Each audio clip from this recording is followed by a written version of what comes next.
വയനാട്ടിലും റായ്ബറേലിയിലും വൻപിച്ച ഭൂരിപക്ഷത്തോടെ വിജയിച്ച രാഹുൽ ഗാന്ധി ഏത് പാർലമെൻറ്റ് സീറ്റ് ഒഴിയും എന്ന ചർച്ച സജീവമാകുന്നു.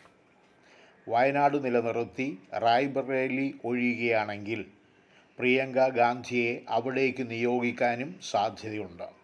വയനാടാണ് ഒഴിയുന്നതെങ്കിൽ പ്രിയങ്ക ഗാന്ധി കേരളത്തിലേക്ക് മത്സരിക്കാൻ വരുമോ എന്നുള്ളതിൽ വ്യക്തതയില്ല.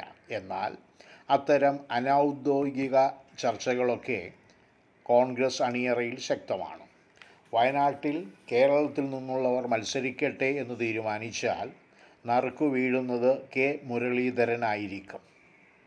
കാരണം തൃശ്ശൂരിൽ അദ്ദേഹത്തിനെ നിർത്തി തോൽപ്പിച്ചു എന്നുള്ള പരാതിയിൽ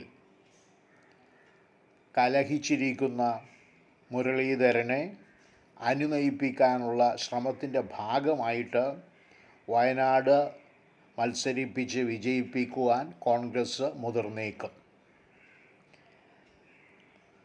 അദ്ദേഹം പ്രതിദാനം ചെയ്ത കോഴിക്കോട് മണ്ഡലത്തിൽ വയനാട് മണ്ഡലത്തിൻ്റെ കൂടുതൽ ഭാഗങ്ങളും ഉൾപ്പെടുന്നുണ്ട്.